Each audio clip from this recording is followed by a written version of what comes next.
What's up? We are live with Motorsports Race Talk. I'm Jordan Balasico alongside Corey Huffnagel, Tori Calhoun, Xavier Brown, and today's guest is Delonda Hey, of, everybody. Rick Rare Racing. She works with our co-host John Banda, who actually couldn't make it on tonight because he had some issues going on.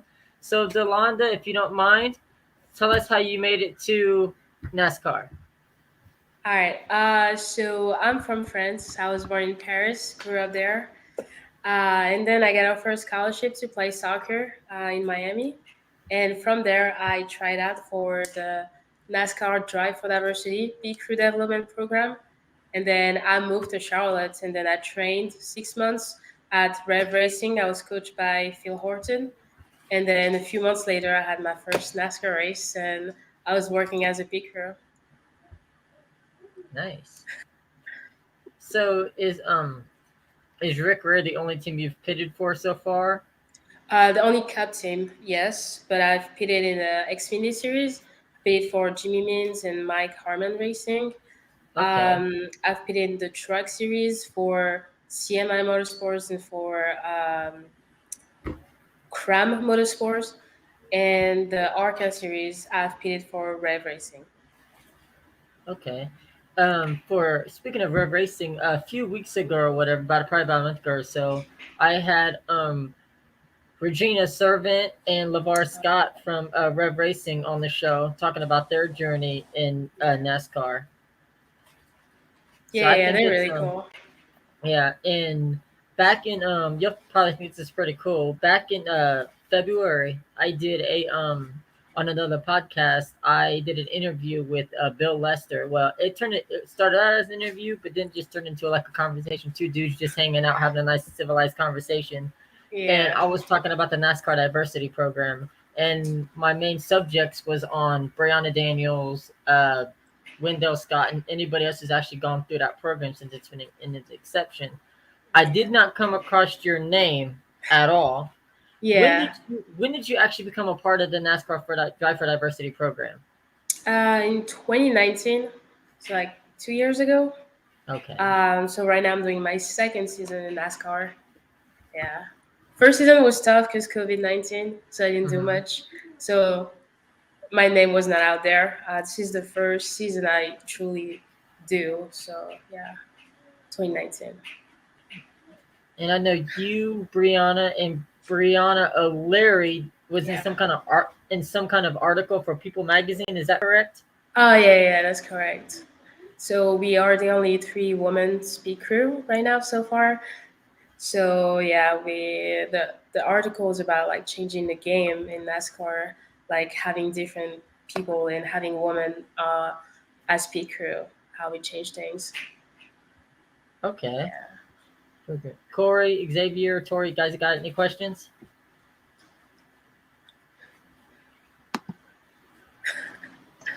Just let her talk, baby. Just let her talk. I want to hear more about a Yeah, story. yeah. That's. I'm All just right. interested in a story. Go with it, D. Just go with it. Yeah. So, so do you have like any great like said like any stories or whatever that actually made you interested into actually working in NASCAR instead of sticking with soccer? I mean, my story in NASCAR is like okay. So I'm from France, right? I never watched any. By the time I tried out, I never had watched any NASCAR race, or I didn't know what NASCAR was at all. I tried out because it looked cool. I don't know, and then Coach Phil Horton really convinced me to like try it. That being a pit crew could be like really, really like a life changer or something really cool to do. And then I also saw that there was like Brianna O'Leary and Brianna Daniels that was really like successful already in there. So I was like, why not? And then at first it was just something I wanted to try, and then right now I'm in it. But yeah, I didn't really know much about NASCAR at all up until I started working in there. Okay. Yeah. I don't know if you've noticed or not, but I actually have. Oh yeah. My what's crazy is when she was on here a few weeks ago, I did not have this hat. I could not find it, and then of course after the fact, I Oh did finally find it. But But what I like, the reason why I had you come on here is because all year long I've been doing Drive for Diversity and stuff, and I Hmm. like to hear people's stories about through the program, what they hope for the future brings them. What Yeah. has been your favorite moment so far in NASCAR? Ooh, good question. I liked traveling to Las Vegas and having the race there, the Cup race, because it was also a really good performance that I did, which Hmm. became one of my favorite moments. And then the city was amazing, and like everything went well. So that's probably one of my best memory. Like earlier in the season, Okay. yeah. First race was good, but like I was so nervous that it's hard for it to be a good memory because it's like I was so tense. But it was cool. It was cool. But it's not my favorite memory. Yeah. Okay. So So we've we've got got what three, three race weekends left. yeah. What are your now? Do you now? Is there a certain team that you would hope to pit, like a real good team that you hope to pit for in the future, or do you want to stick with RWR for a while, at least while the team is trying to be work their way up through the NASCAR top division? Yeah, I mean, right now, like my head is where my feet are, so Hmm. I'm all in with record racing. Um, and then for the future, we'll see. I mean, the best thing would be to be a full time pit crew and not a part time. So that's one of my goal. But we'll see. At least until the end of the season, I'm like full on with record racing. Okay, Yeah, but the and goal is to be full time. okay. So are you right? So are you a front tire changer or a rear tire changer? I'm a front tire changer. Okay. Yeah. It sounds like it's a so what is the so did it so is it like one of is it like a tough job for you, or are you pretty, or what has been your fastest time so far that you can remember? Fastest. It was a 13-second in practice in the front. Yeah, I was really happy about that. I kept practicing again and again. Uh, the biggest thing was me was like, if there's an adjustment in the rear, I have to take the Hmm. tire back, and that would slow me down, taking the tires back to the wall. That was the biggest thing I had to work this year. But Hmm. yeah, 13 seconds, yeah, in Okay, practice. now how do you feel about the new one lug nut for next year? I've practiced a little bit on this. It's I picked it up on it pretty fast, I would say, Hmm. but I haven't done it in an actual car. I think it's gonna be new for a lot of people, but being so young in the game, that's I think it's an advantage for me compared to like Changer who's been doing that for like 10 years, Hmm. who are used to like the five lug nuts. I think it's balancing out the competition again, so we'll see. But it's pretty new. So it's gonna be interesting. I think it's easier than the five legs, but then we haven't seen it in an actual race. When things are hot, when you're under pressure, things can go south pretty quickly too with that one leg if you miss it, if you stay on it too long, if you're too strong, if you're index strong. So like it seems easier, but it can go wrong like way easier than the five legs. So it's gonna be interesting to see. Okay, and so how do you think the transition would be from going from the five lug nuts in Xfinity and Truck and Arca to the one lug nut and Cup if you was to have to go back and forth next year with that? How much of a challenge would that be for you going back and forth between you're used to the five on five, then you got to go Yeah. to the one nut. How much of a difficult change would that be for you? I don't think it would be difficult because I'm so used to the five that my main focus would be on the one. But then if I keep practicing all the time and having printed in my memory, that should be okay. As long as I keep practicing, I will be okay. Now I know there's a difference of the motion, like the gun, the impact wrench rotate the different direction, Hmm. and there's a few difference on engaging the gun on the lug. So that would be things I would need to remember. I'll probably write it down somewhere before every races, but I think I can get it down. Yeah. Okay. Yeah. Now, was you at the 2 day? Was you at the 2 day next gen test? No, I was not. Okay. Because I know John was telling us last week that he was at the 2 day test for that new team of the Yeah. 27. So for Rickroll Racing, which driver do you pit? Do you pit with Brianna or do you pit on a different Yeah. car? You pit with No, her. with Brianna. Okay. On the So 52 with Josh Bilicki. okay. Because I didn't know if you pit with the 51 or not. Because I know the 51 is up in the air for next year, charter Yeah. wise. Yeah. No, we went with the 52. Okay. So no, now the 52 is it Ford Motors or is it Chevy Motors right now, or is it because I know Rick Ware is between Chevy and Ford right now for Yeah. I think it's a Ford. okay. Yeah. So Las Vegas has been your favorite track to attend so far, Yeah. correct? Yeah. Now, now, did you have the opportunity to pit in the Daytona 500? If so, how did that make you feel pitting in one of the biggest races in NASCAR? It was really exciting. I mean, I guess it was different because it was during COVID, so there was no like guest or people watching. But I know it was a big deal. There was a lot of cameras. There was a lot of people. It was my first Cup Series race. I was really nervous too, but it was a big time, big moment. I enjoyed it, but I was so nervous that it cannot be my favorite track. I mean, I can understand. He says Daytona, one of the biggest tracks in NASCAR, Hmm. like just a big track, just like all the thrills and spills, and like you got like obviously obviously when wrecks happen, if it's your car, you Yeah. gotta bust those manpowers. You got that 5 minute clock. Now, I'm not sure if you've had to do that 5 minute clock at all yet, but what is that pressure like having to be on that 5 minute clock to get the car back out on track to full speed? Have you had a chance to experience that yet? For repairs, I'm mostly like trying to help out the person fixing the car because I have some mechanical background, but it's not like the most on teams. Like some people have like years of experience, so Mm-hmm. usually they're the one taking care of like fixing the car if there's something wrong with the motors and everything.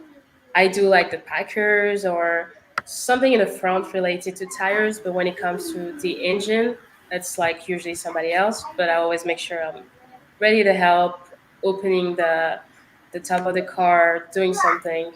But it's a lot of pressure, especially because it's a different you. You come to the race with a game plan.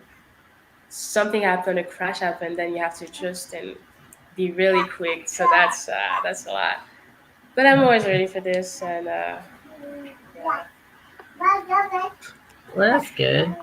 So Tori is actually he's a big fan of the pit crew because I Nice. now to me pit crew has people in my opinion. Okay, so when you first arrived at the track, first time you ever started doing this program, when you first arrived at the track, have you seen more and more African Americans at the track than when you first started, pit crew wise? Uh, I mean, I started the end of 2019. I would Mhm. say there was already a lot of African Americans at the track. But in the how you say in the public side, like people watching the race, I've seen more and more black people watching NASCAR than when I first started. Or I don't know, because there was COVID, so maybe doesn't count much. But yeah, I would say more on the people watching. Yeah, a pit Okay. crew side, I'll say it's almost the same, but I'm pretty recent too, so it's hard to compare. But I know a lot of people have said like they've seen a big increase of black people in NASCAR. So yeah. And that's and I like to ask all of my guests who's gone through diversity program, have you experienced any racism since you've been in NASCAR? No, everybody has been pretty welcoming. But again, I'm recent, but I've never experienced any of this. Well, that's good. Hopefully you don't have to. 'Cause Yeah. I know with 2020 that big controversy, with Bubba Wallace and all that, and it got to me, and I'm just like, with all the other African Americans and black drivers and pit crew members and crew chiefs and fans and all that, it, you know, see, my wife, she's African American, so Okay. when I see other people being racist towards those of color, it really upsets me, and Tori can back me up on this.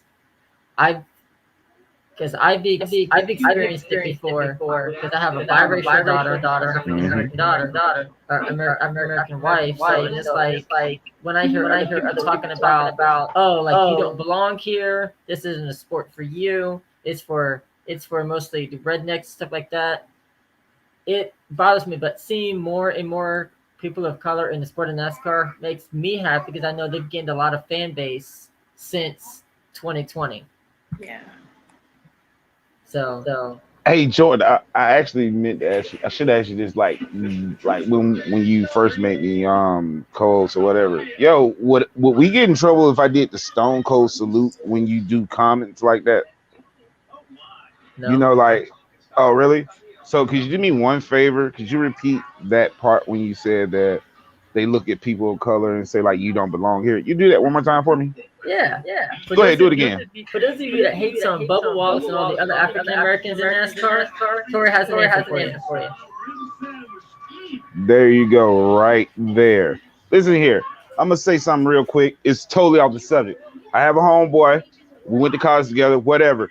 I helped him move from Prattville to Auburn one time. He was like, "Yo, my uncle's gonna be here." I'm like, "Cool." He's like, "But yo, he's a good old boy." I was like, "I'm not worried about that, bro. You just don't know who you're talking to." Anyway, long story short, 2 hours we loaded up. Guess what that man asked me? Hey, would you like to come up to my ranch sometime? My friend looked at me like, what the fuck? Yeah, dude. Only thing you gotta do is talk. That's it. That man talked to me. He realized the type of person I was, the character I have. The rest was history, man. The rest was history. I can change any races, bro. You just gotta talk to me. Straight up. I'm not afraid of any racism. For real. Let's just talk. Let's talk. And you'll really get to know people, period. You dig what I'm saying? But anyway, I'm sorry. Oh no, you're good, Tori. So, Delonda, I appreciate you coming on the show today. Yeah, my pleasure. I had Yeah. fun. So go ahead, Tori. I gotta ask her this here, Daddy. I'm sorry. Okay, like so you came from soccer to pit crew, right? I Yes. know as a soccer player, the sport is very passionate and competition is very, very heated. I have to ask you this. Has there ever been a moment when you was like, yo, I gotta be on my game. I gotta get him out of here as fast as I can? Like get the car out of the. Yeah, Yes, ma'am. every time. Even if I don't want to, the adrenaline is like getting in the brush, and it's competitions. You gotta perform every single time. Jordan actually undersold it. I love pit fucking row. Okay. Like seriously, that's where all the action is. Like seriously, like when I'm watching a race, when I have the chance to, if I'm not at work, I'm saying like, dude, pan the pit road. Yeah, we know the race is going on, but what the fuck's happening down there right now? Yeah. You know. But I have Hmm. so much respect for what you guys do. It's Thank you. it's a phenomenal job because 13 seconds. I know some people who can't even walk to the kitchen and back in 13 seconds. You know, it's Yeah. just I'm just being all honest. Everyone cannot do what you guys do, and Yeah. since I've started watching NASCAR from when I think I was like 22 or something like that, maybe 18, can't remember. I've had mad respect for the pit crew because the pit crew is actually who makes it happen. Because if you don't have a pit crew, bitch, you ain't got no race. You know what I'm saying? Yeah. But I just had to ask you that, Delonda. I had to ask you that. Yeah. Sorry, Jordan. No, you're fine. I had to my daughter anyway. Did you say you had to tip her? Attend to her. Oh, that's like you bribing my niece now. Oh yeah, but yeah, you guys do an awesome job though, man. Seriously. Thank you. Thank you. But no, I've had a few pit crew members on here. I had Cap Houston on here too. Oh, nice. When I Yeah. did when I did that Rev Racing interviews with LeVar and Regina, I tell you what, the thing about Cap that I love is his dad jokes on TikTok. Yeah, me too. They're funny. But I'm trying to get Brianna O'Leary on here, so just maybe like just feel like a little bit like, hey, someone wants to interview on his podcast. Okay. So, because what I would like to do again is get you, her, and Brianna Daniels back on the show, and just have an all females pit crew edition of Motorsports Race Talk. Okay, I'm down. Sign me in. All right. So I want to say good luck this weekend. Thank you. And thank you for joining us tonight. Thank you for having me, guys. Delonda, keep doing what you do, girl. Keep striving to be the best you are, and I'm gonna continue watching for you, though. Thank you. Thank you.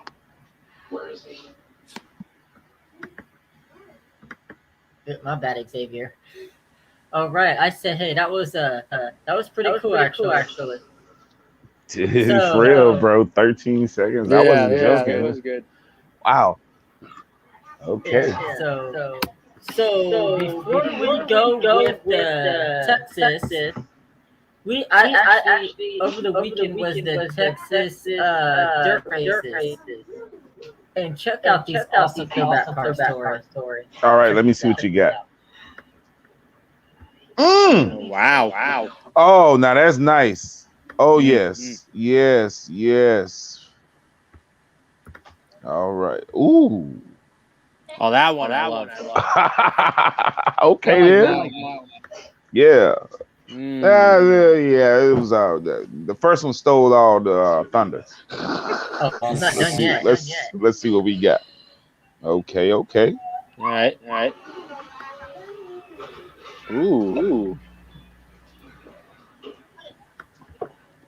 Ooh, yes, sir. Okay. You guys ready for the final one? Uh-oh, he's building it up. Tori, you're gonna like this. All right. Boom. Oh, that's Yo, the Dale Earnhardt dirt car. Yeah. Oh, man, let me control myself while I'm and on then the first one showed in 24. That was my favorite, and unfortunately, Austin Saunders didn't have a very good night. Oh, real? Damn. Kind of got tore up. Oh, yeah. So Texas dirt.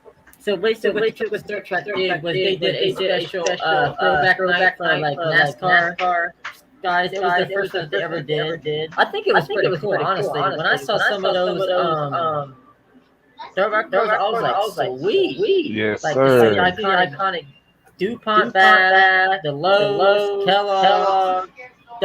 This one was actually your best paint scheme of that entire weekend. This one won. Okay. Yeah, for sure. That one was pretty good. Oh yeah. You cannot beat the old Dale Senior Wrangler. But this one here, one of my favorites. Yes, the legend. Here we go. They got the legend too. The legend right there, ladies and gentlemen. Yep. But personally, this one's my favorite all time. Yeah, I agree. I'm very biased about that number. I'm sorry, guys. Me being a big Gordon fan growing up. So I actually have the Texas Dirt Track results from. Okay, that's not the right one. I need full answers. At least that's what Dr. Perry thinks. Okay, maybe I don't. It's all good though. But that was some of the images from Texas Dirt. Okay. Yep, yep. All right.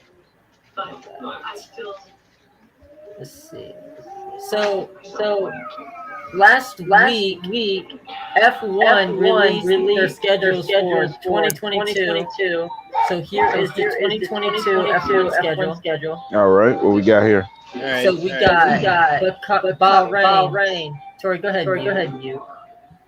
I got you, bro. The echo was bothering me.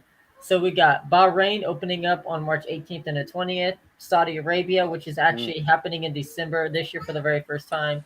Australia, and back on the schedule is Imola. That's going to be the race. And if you look there, race number 5, May 6th through the 8th, is the inaugural Miami Grand Prix. Yeah. Racing right now, it is in the process of getting FIA circuit certifications to be officially part of the FIA.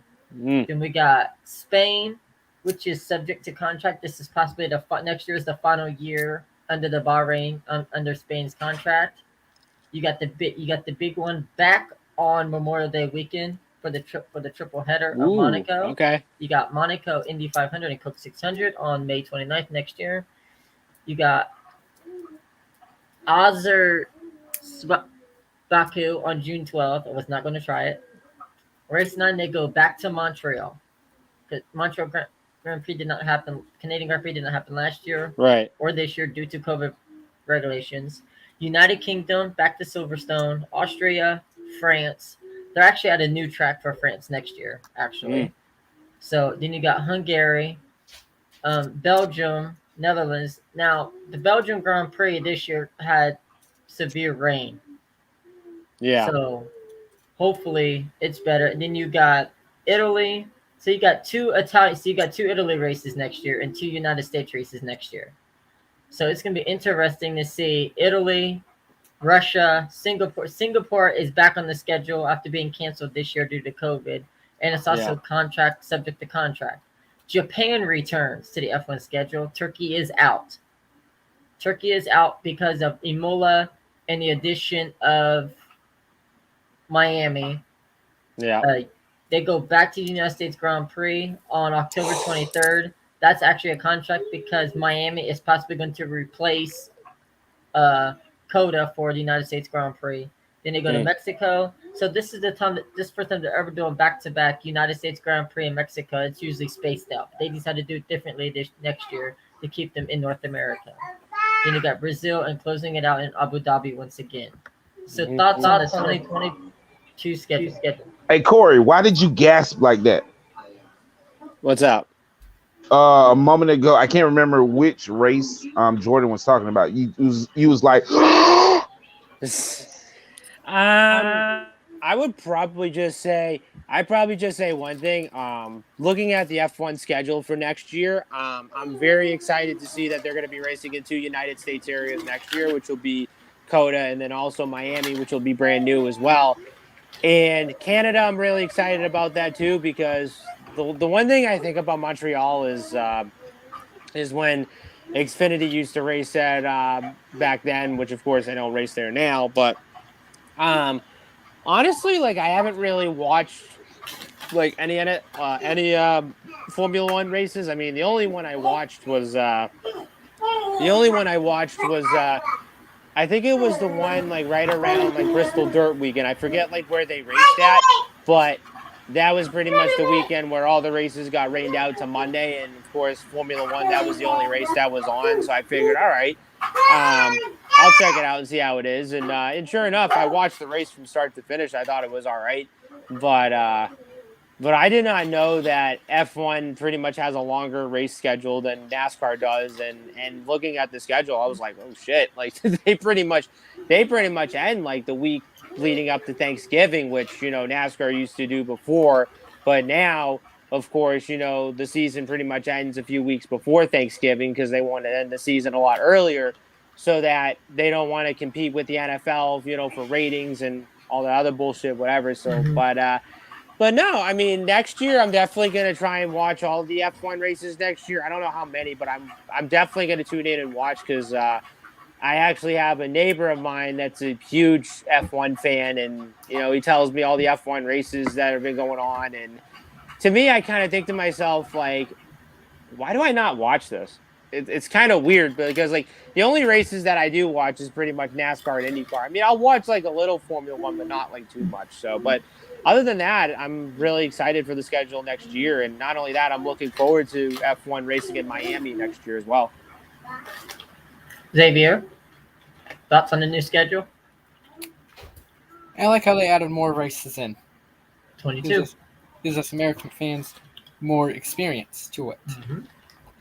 And I don't know if you've seen it, but Circuit de Spa-Francorchamps in Belgium, track they race at, Mm-hmm. is going to have some changes done to it for safety. The Al Rouge and Radion corner complex is going to be made wider for the runoff, and there's going to be gravel traps placed in Mhm. because of what we saw earlier this year with the 24 hours of Spa. Yep, Correct. and I don't know if you remember or not, Xavier, but earlier this year, Spa was flooded, completely flooded. Yes. I've seen the pictures of that. And then the W Series crash into that turn, which was scary. And then Lando Norris's crash, bouncing off the wall. That was also another scary one, which I'm glad they're doing the changes. But in my honest opinion, I hate to say it, but I feel like they just need to take Spa off the schedule completely. Take it off and replace it with Turkey because Turkey's not on the schedule anymore. No, I'm kind of disappointed Well, about that. I could see But- that, but Mhm. Spa But- is such an iconic track for Formula And if One. you noticed, for the first time ever, Australian Grand Prix will not be the season opener for F1 next year. And they've also made changes to that track as well. Is that gonna be the first time in how long? You know, I Ever. I want really Since Since I've been watching 1996, Since since 1996. '96. Yep. Okay, Damn, okay. damn. when they switched from the track they previously raced at, because you can't think of it right now, and they switched it to Albert Park.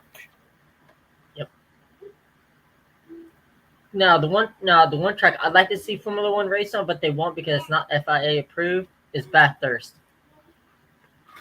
Yes. I like to see them race at Watkins Glen, hopefully, or maybe Sonoma, kind of like that. Check Or this better out, yet, Corey. or better yet, you know, one of the street courses in the United States, maybe Long Beach.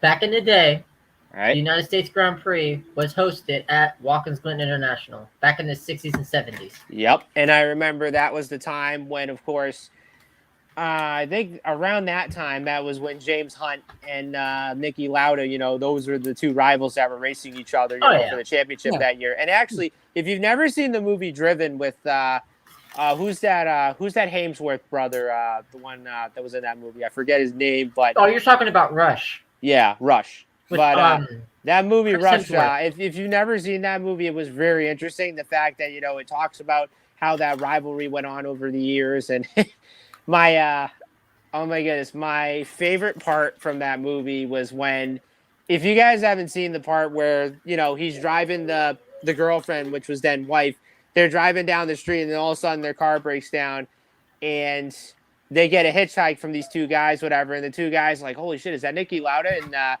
And Lauda's reaction was, yes. And then they're all like, yes. And then and it was funny because Niki Lauda was driving these two guys' cars, and it was just so funny. And I was like, dude, imagine like if he would have got sideswiped or whatever. I mean, like, but there was one part where he almost hit the truck, and then he just zooms right by it, and I'm like, holy shit, I wish I could do that in my car, but unfortunately I can't. But no, that was a really good movie. I enjoyed it, and again, I don't really watch a lot of Formula One racing, but I'm definitely gonna try and get into more of it next year, hopefully.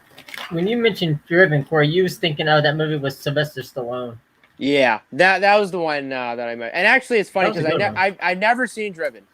Hear me out. I've never seen that movie Driven, but I really Honestly, want to it's see that good. one. It is a really good movie. It's basically, it takes place when Cart was around. Yeah.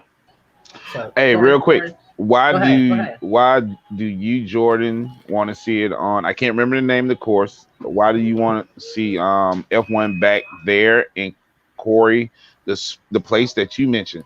Why do you want to see it back there? That's The why I wanted reason to ask why you I guys. went to see F1 on Bathurst because it's one of the biggest tracks in Australia. One of the most famous that has the 12 hours of Bathurst. Xavier can put more into that. It's big on the sports car world, but however, it's FIA Grade 3. It's not approved for FIA Grade 1, which is what Formula 1 runs on. Yeah. And then I would probably say I definitely would like to see F1 race on a lot more of the streets in the United States. And I don't know, because there was at one time I remember IndyCar used to race on the streets in Baltimore, and I remember they did that I think for like probably 2 years, and then they stopped doing it after that. But not only I like to see F1 race at Long Beach, but I like to see IndyCar race at Long Beach as well. I mean, hell, maybe put F1 on the streets of Nashville like we saw back in August, and of course, I mean, I will admit that race kind of almost turned into a cluster F race, but I thought it was very interesting the fact that you had a race on the streets of Music City, which I thought it was pretty cool, and not only that, in addition with NASCAR, being in Nashville in June, and of course now you have open wheel racing in August. I thought that would be really awesome, and of course, why not throw F1 in the mix as well? That would be really interesting. A track Now, that now, I would now, Exactly. I love love to see. IndyCar on Long. Hey, Xavier, Jordan said that you can give more background on that particular course that's in Australia. Bathurst. Yes. Yep. Talk to me, bro. Bathurst is, I believe, a 16 or 17 corner track. I'm not 100% sure on the corners, but it's a challenging track that is host to the Bathurst 500 and the Bathurst 12 Hours. Both sports, the super sport car events.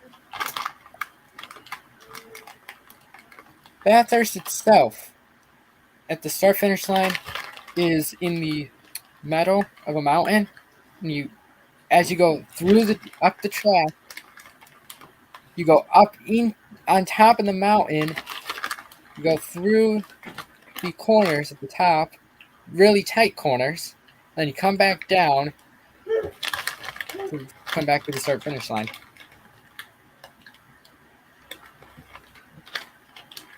And that's why Formula 1 cannot race there because it's on a mountain and it's too dangerous for those cars.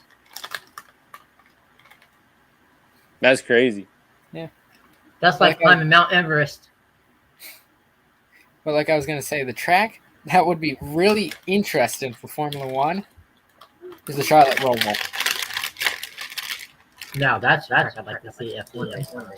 Jordan, why would you want to see? I mean, like from a, honestly, from a visual standpoint, I think that would be something to behold. Like Because straight up. Because Bathurst puts on good racing. I'm not gonna lie. Like I virtually raced on the track, and it's a fun track. Challenging, but it's fun. It's fun because it's so tight. There's little to no room for error. Yeah. So that was the F1 schedule. Here is the longest Formula 2 schedule ever. They have 14 races for the first time ever. Here is the schedule for Formula 2. As you can see, they got Sakari, which is Bahrain, Jeddah. A new track is Imola for the very first time. They got Barcelona, which is subject to contract. Monte Carlo, Monaco, Baku, Silverstone, Spielberg, not Steven Spielberg, Tori.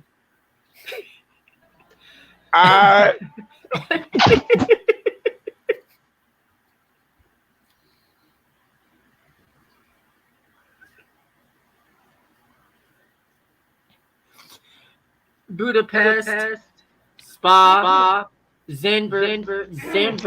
That was cold-blooded, Jordan. Monza, Sochi, and Yas Island. So that's They went from what was it, 10 to 14 races next year.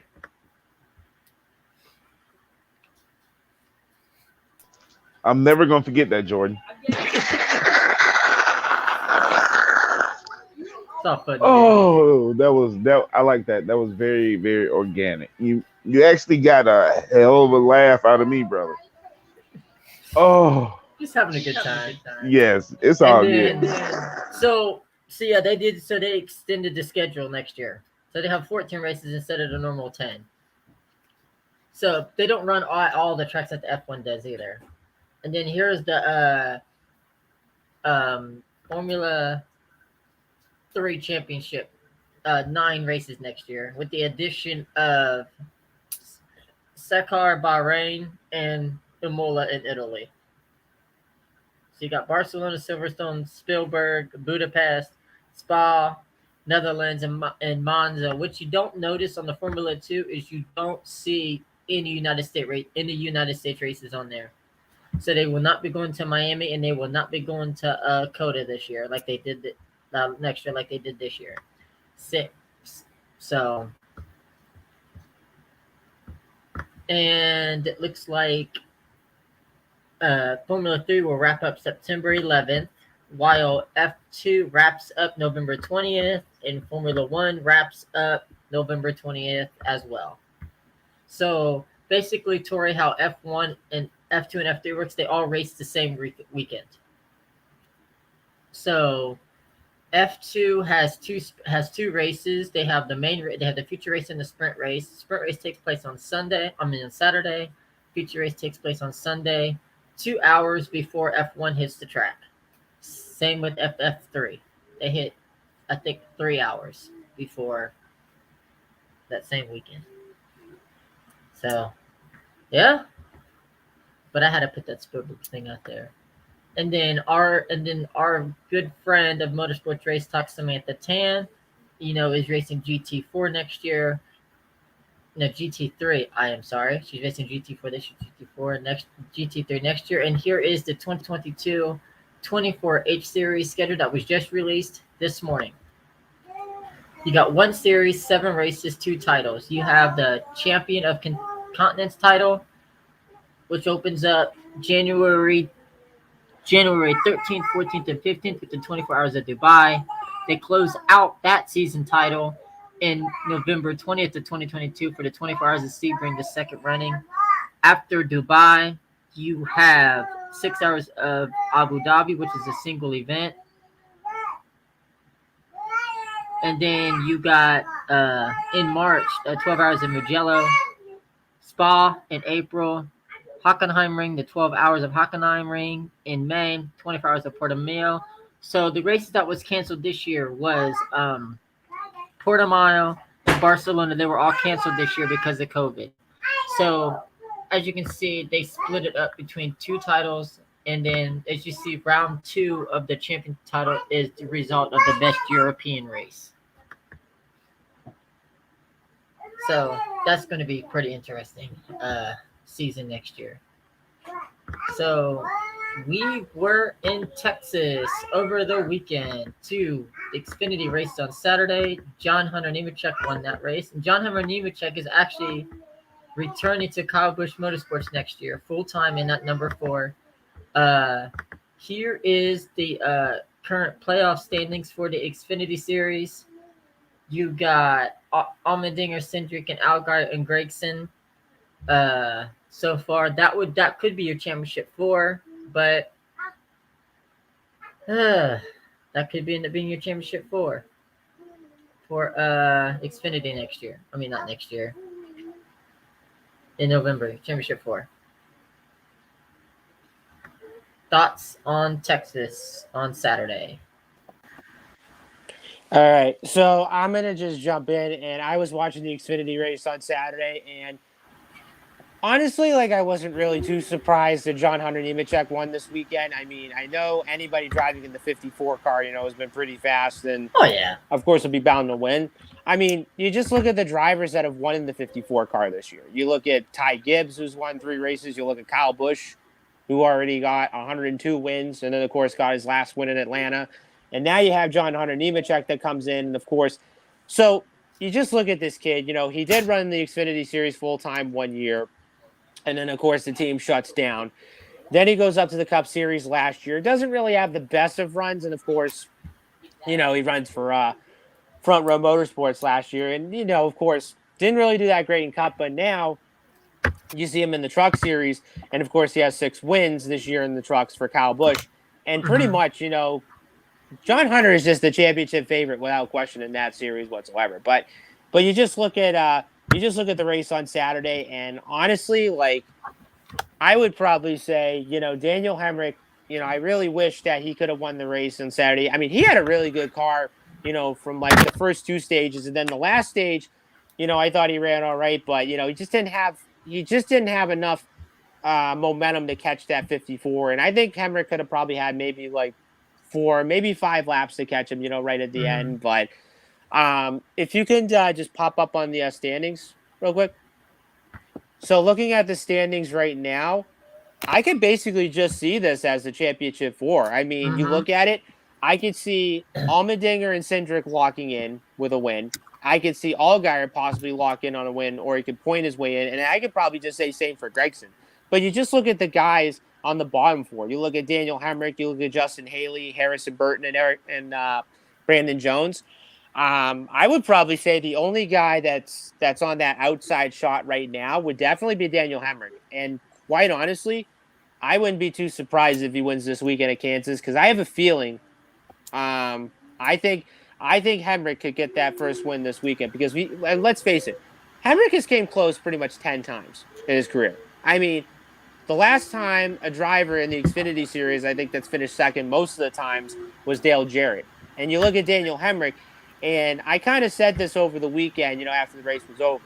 I said, if Hemrick doesn't win in the 18 car the next 3 races, if he doesn't win either Kansas, Martinsville, or Kansas, Martinsville, or Phoenix, I think he'll have a better chance winning at Colleague Racing next year. Because you look at Colleague Racing as a whole, that team has been pretty stout, and of course they have been good on the super speedways. And if you look at their driver lineup, their driver lineup has just been fantastic. I mean, not only that, you just watch on the super speedways, they all work together, trying to get up to the front and trying to win a race either way. But now you just look at the lineup next year, of course, with Daniel Hemrick coming on board and AJ Allmendinger staying in the 16 car. And now the big question is, what's going to happen with Jeb Burton, because, of course, Nutriag Solutions is not going to be back with that team next year. So now Jeb is probably on the fence of either staying with that team, or he's probably going to leave maybe at the end of the season. I mean, honestly, it would be a shame if Jeb Burton leaves. But then yet again, I would have to say, and this is kind of a little prediction in my theory. I would say if Jeb leaves, I would definitely like to see Matt DiBenedetto take that 10 car for Colleague next year. I mean, sponsorship or not, I mean, that would probably be the only best fit for him, as we speak. Because if you look at it, I did hear the rumors saying that that Matt might be going to Rick Ware Racing along with Ryan Newman. But then yet again, and like we talked about, a couple weeks ago, is pretty much sponsors. What's Matt going to have for a sponsor if he goes to Colleague Racing? Because, you just remember this. When he was racing for the Wood Brothers, Penske pretty much told him single-handedly, they said, we're only going to give you a 1-year deal. And then after the 1 year is up, you have to look at your options, because, we're not going to keep you for a long time, if you don't have any sponsors that are going to back you up and so forth. But, and actually, I'm going to close this one out. So, looking at the Xfinity Series race on Saturday, I thought it was a good race. I definitely want to see what's going to happen at Kansas and then Martinsville, because let me tell you this, if you're one of those guys that's like probably 40 points behind the cutoff or 50 points behind the cutoff, you have to win the race in order to punch in, because let's remember this, with this playoff system that we've had for so long, consistency is not going to win you a championship. You have to go out and win the race, to get to the next round. In fact, when we go to the championship race in a couple weeks, you have to win the race to win the championship, because I don't remember the last time we saw a driver that won the race and then the other driver that wins the championship. So I tell you, I think not only Kansas will be kind of interesting, but I can't wait till we get to Martinsville, and then we just have to see, who's going to be below that cutoff line, and then who's going to be the drivers that have to win in order to advance. That's my 2 cents on it. Yep. Sunday. See, what is it? 1, 2, 3, 4, 5, 6, 7, 8 victories for Kyle Larson now in the NASCAR Cup Series, locking him into the championship forum. As they run, here is your championship. Here are your current playoff standings for the Cup Series. Here's your 8. You got Chase Elliott, Brad Keselowski, Mark Truex Jr., who kind of screwed himself on Sunday, Yeah. and Joe Logano just under that cut line of Kyle Busch. So Larson's locked in, but what I'm seeing here, I don't know if I mentioned it last week, but Kyle Larson, Blaney, Hamlin, and Elliott are my championship 4. Yeah. That's what I said. I can't remember. But so far, I think I would love to see Larson and Blaney go at it in Phoenix for that championship. Because Blaney's had a hell of a year. Larson has no doubt had one of his best years his entire career. He's got more wins this season than he did when he was with the 42 of Chip Ganassi Racing. Yeah, and then not to mention the fact that, Larson's pretty much led like 2,000 laps all season. So I just look at the point standings right now, and I just look at it, and quite honestly, my championship 4 would definitely be Larson, Chase Elliott, Ryan Blaney, and Martin Truex. And you just look at the guys that are in the bottom 4. Mm-hmm. Quite honestly, I think Martinsville is just going to be very interesting to see who's going to be able to make it in. And not only that, Kansas, we're going to have to see how that all plays out as well. And honestly, as much, and honestly, I didn't pick Kyle Busch to be in my championship 4, but I kind of said this too. I said Kyle Busch is going to have an outside shot somehow, to make it in, because he's one of those guys that kind of makes it in and you don't really expect him to make it in. And then, of course, the last time he went to the championship 4 was 2019, and of course, he won the title that year. Mm-hmm. So, yeah, I'm going to be honest. Larson's my pick to win the championship, and I think it's his championship to lose at this point. But other than that, I did watch the race on Sunday, Texas, and I will say this: I didn't know that we were going to have a super speedway filled wreck early in the race, which I didn't. Which that kind of just said to myself, out of all the races that I've watched, I've never seen a big crash like that, especially at Texas. But no, Larson. Well, I knew that Larson was going to win either way because he's been pretty dominant on the mile and a half, of course.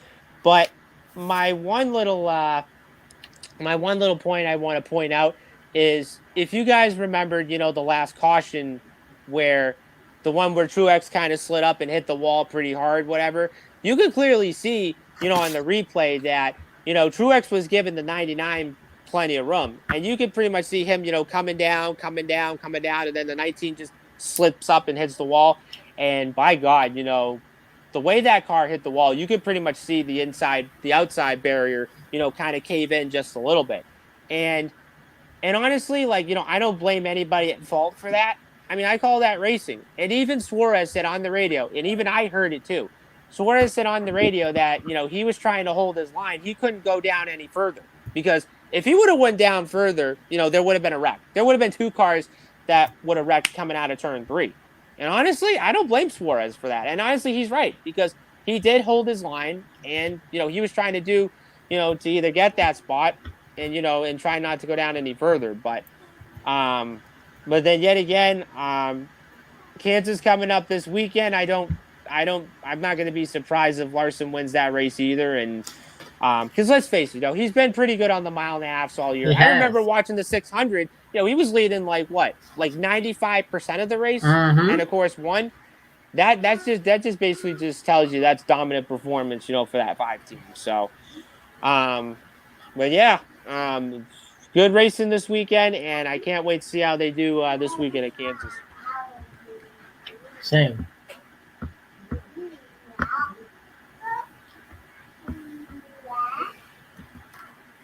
If anybody else wants to chime in, more than welcome. Sorry, I was trying to. I got some IndyCar news. And I want you guys' thoughts on it. So, Okay.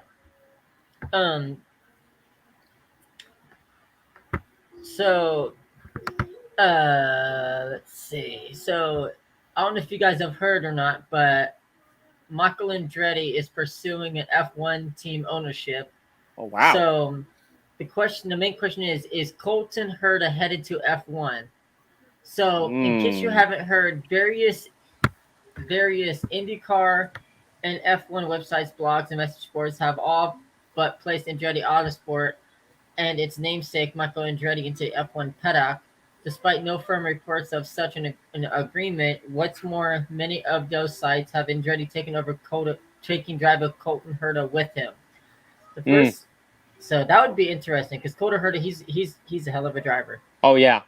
You got the first assertion is a rather murky one, of which only a handful of people in the world know the entire truth. So once I get more information, Motorsports Race Talk world will know.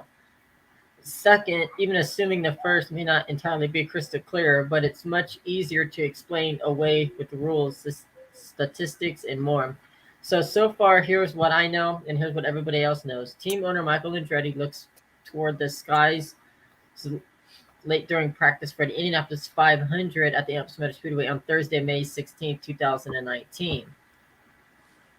And the main question was, is Andretti Autosport headed to F1? Short answer, possibly. Given F1's massive push to make inroads in the US with the additional of Miami next year, you got ESPN's TV and rankings. You got Netflix's Drive to Survive that was created here in the United States.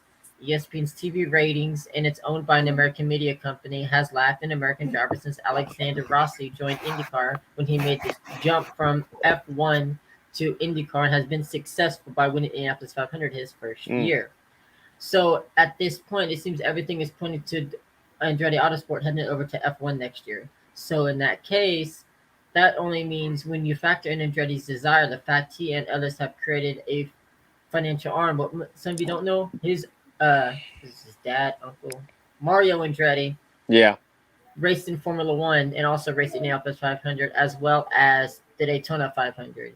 So it's his purpose to acquire the proper funds and ownership group that operates the Alfa Romeo F1 team would be willing to discuss a deal for Michael Andretti and Autosport. And speaking of IndyCar news, Rahal Leatherman Lanigan has announced that Jack Harvey will take over the number 45 ride for next year. Wow. So yep. And then IndyCar has a new director for next year, but it was announced that IndyCar lights will not be running the Freedom 100 anymore. So Levy Jones, the veteran United States Auto Club USAC driver, will be the new director of Indy Light Series, as it was announced. So Jones won 7 national titles with the USAC. So, but it was brought up: will the Freedom 100 return? No. It will not return to Indianapolis Motor Speedway next year. Hey, yo, guys, I got to bail out. I got to get dinner ready. Jordan, you know my show. Yeah, we're getting ready to wrap up. We're wrapping up anyway, Tori. It's all good, do you have any comments on what I said? Honestly, I will take your maybe or your possible that Andretti is heading to F1. I will take that very seriously. And the question I wanted to ask you guys was this right here. The driver that you guys said, is he possibly moving with him? The one thing I've always learned dealing with sports, and as all 4 of us plus millions more know, that drivers are athletes as well. What's the relationship between Andretti? What's the relationship between Andretti and that driver? Well, Michael. Go ahead, bro. Michael Andretti was teammates with Brian Herta when they both raced in IndyCar together, and Dan Weldon actually raced for Brian Herta in So Dan Woden raced for Andretti Motorsport in the 26 car back in what was it, back in 2005 or whatever, with Danica Patrick, and then he ended up racing for Brian Herta in the 98 car, in which he won in 2011. So the relationship between Brian Herta and Michael Andretti has basically been a strong friendship over the years. So that's why I would think Colton Herta heads to F1 with Andretti Autosport, because you already have Gene Haas owning an F1 team.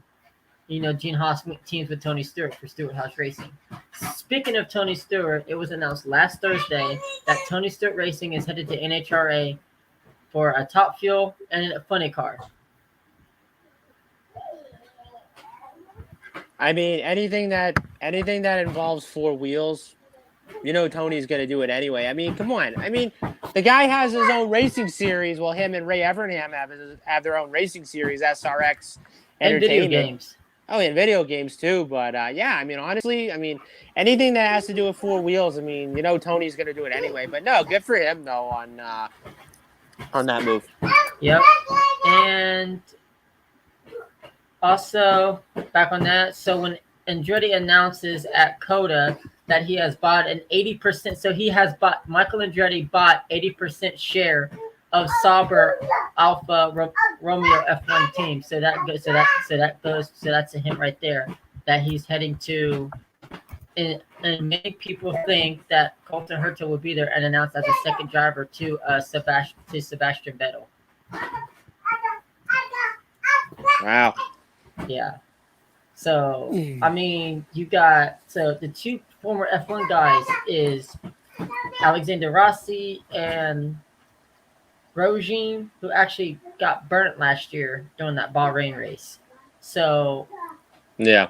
And would that mean Marco Andretti jump into F1 part-time next year? So that got you thinking. What does Marco Andretti do now that Andretti is possibly headed over to F1? So, I mean, I think if you look at it, I mean, I would probably say for me, it's a possibility that Andretti Green or Andretti Autosport will probably go to Formula One. But yeah, I mean, it would be a surprising move if not only Marco Andretti and Colton Herta would go together, but then yet again, be interesting to see how that plays out. And speaking of how it plays out, this says here, so you know how IndyCar has their Indianapolis 500 and stuff like that. So Yeah. It says here that it's possible Andretti Autosport could run Rossi, Grosjean, Marco, and Sato together as long as the dates don't conflict with F1. So Right. I'm thinking Takuma Sato is going to head over to F1 next year because he does not have an IndyCar ride for next year. So if he heads over to F1, that would leave the door open for somebody at AJ Foyt Racing, because Takuma Right. Sato's left AJ Foyt Racing. AJ Foyt Yeah. Racing is actually having funding problems right now, actually, is what last I heard. Right. But so that would bring Herta, so that would bring Colton Herta back to run the United States Grand Prix Miami at Hard Rock Stadium, and then the Spanish Grand Prix, and then Monaco Grand Prix. So next year is Right. kind of up in the air for next year. Yeah. But like I said, when I have more information, you guys will definitely know, and everybody watching will actually know what the issue is for next year. So Right. as the season's winding down, Xavier Woods with me. So I say it's been a great show tonight, guys. Yeah. Tori, thank you for What's joining us. As So, always. I know you missed. So I know you had missed Dan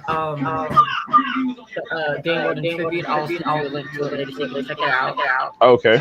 And for those of you watching, we got Kansas coming up. We got F1 United States Grand Prix on Saturday and Sunday. So next week we'll talk about F1 United States Grand Prix, which you can see live on ABC6 at 3 p.m.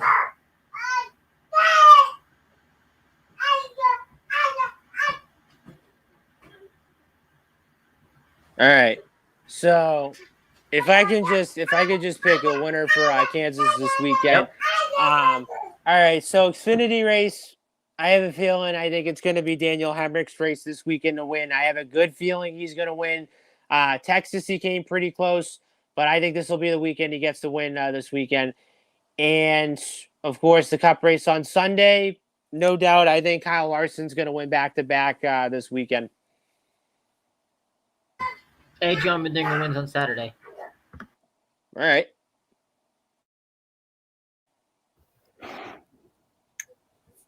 The trucks run Friday, right? Or Saturday? No, trucks are off until next Friday because next Friday they'll be in Martinsville. Okay. So, Yeah. Xfinity, I got AJ. It's hard Right. not to go with AJ. And Cup, I'm going to go with our last winner at Kansas, Kyle Busch. Okay, so that would be Kyle Busch. Okay, so Kyle Busch, you would sweep both races Yeah. this year. I mean, it's not that bad. That one's not too bad of a pick. I don't mind that one. That's a good pick. He's been pretty good recently at Kansas. Yeah. Yeah, and I think Kyle Busch, and like I said earlier, I think Kyle Busch is going to be an outside shot to make the championship 4. I mean, like I said, I didn't pick him for my championship 4, but I know for a fact he'll probably make it in somehow, depending on what happens to the guys in the top 4 and then what happens to the guys in the bottom if they can't do anything and so forth. Because just remember, we got Kansas coming up this weekend, but then of course Martinsville, a lot can happen. So I'm really looking forward to Martinsville a lot more because 500 laps on that short track and the fact that everybody's going to be beating the hell out of each other just to boot someone out of the way and get that spot. I could just go back to last year. If you guys remember, Kevin Harvick was trying to get that spot to make it in the championship 4. And of course, not only he takes out Kyle Busch, but he ended up taking himself out, which, Harvick doesn't usually intentionally wreck people to get out Harvick doesn't usually intentionally wreck people to get out of the way or whatever, but he just normally, but when it's playoff time and it's the last race before the championship, you got to do what you have to do, to get that spot. And of course, just try and do whatever you can. Yep. And not to mention, Corey, for the first time ever, all 3 series are racing on Martinsville together. I cannot wait. So, yeah, and honestly, and quite honestly, for the trucks, I'm really hoping Stuart Friesen makes the championship 4 because man, I can't tell you how much of a big Stuart Friesen fan I am. And it's funny because awesome. the first time I ever heard his name was when he won the pole one time at Eldora. And I said to myself, like, what the hell's Stuart Friesen? I never even heard of him before. And then when I saw how well he did, I was like, wow, I didn't even realize he ran that good on dirt. That pretty much just sums it up. And then I think it was the year after that, I think in like 2019, he wins at Eldora and then he wins Phoenix. And I thought, you know what? I think he's kind of my favorite Truck Series driver. I really like Friesen, and I wasn't really too happy that he crashed out at Talladega a couple weeks ago. But now he's 5 points below the cutoff line, and honestly, 5 points isn't that really much wiggle room. But I'd say with 5 points, he really needs to have a consistent day, and he needs to get those stage points in order to advance to the championship 4 and have the other guys in the top 3 have problems. Because just remember, on the Truck Series playoff standings, we don't have a winner and we don't have anybody clinched for Phoenix right now. So if you think about it, I mean, we may just have one driver get in on a win, and we may have 3 drivers get in on points. However, let's say if we have a non-playoff winner win next Friday at Martinsville, and of course, who are going to be the 4 that get in on points? And the fact of the matter is, we can come down to a tie. And then of course, okay, so who wins the tiebreaker? Who has the most points? Think about how much shit that's going to be. Yeah, not to mention Stuart Friesen comes from a dirt racing background. Oh, of course. I mean, it's funny because he's done something that Kyle Larson has not done. What's Stuart Friesen has actually won a dirt track championship this year. All right. And it's actually funny because like whenever I'm watching the Truck Series races, they'll talk about, like, oh, Stuart went to a dirt track the other night, or he's going to go to this dirt track tomorrow night or so forth. And that's just pretty much how dedicated he is, to dirt racing. I remember one time, I think there was one time he couldn't make a Truck Series race because there was a prior commitment that he had to do in like Pennsylvania or something. And I remember, I think Christopher Bell was supposed to run that truck. And then I guess NASCAR said, no, you can't, whatever. And then they put, I think, Timothy Peters in that ride or whatever. All right, so next week we will talk Kansas and prepare for Martinsville, and we'll talk United States Grand Prix. Mm-hmm. Xavier, Corey, you guys have a wonderful night, and we will see Before you we- guys. Yes, I sir. got one thing to say. Stuart Friesen. I don't know if I said this before, but he Mhm. only lives about an hour north of me. He's local to me. No shit. He lives on Niagara on the Lake. Yep. Right on the border. I Oh, live wow. an hour south of Buffalo. That's crazy shit. So he's not that far from me. Wow.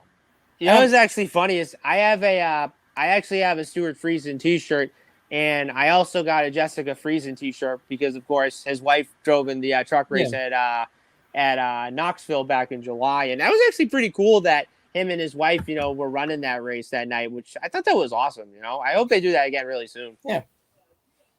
But I honestly hope he makes the championship 4. I have him listed in my championship 4. Some people said to me, like, oh, you're crazy, dude. Why would you pick him to be in the championship 4? I'm like, I mean, hey, you never know what's going to happen. I mean, with these playoffs, a lot can happen. I mean, come on. I might be Speaking of going to a playoffs, couple races next year that Stuart Nice. can be attending. Nice. Okay. So you guys have so that's been the show. Speaking of playoffs, Game 3, ALCS. No, Game 4, ALCS. Yeah. Go Sox. Yes, sir. Houston sucks. They're Yep. cheaters. This has been Motorsports Race Talk. You guys have a good night. You too, buddy. You can take it easy.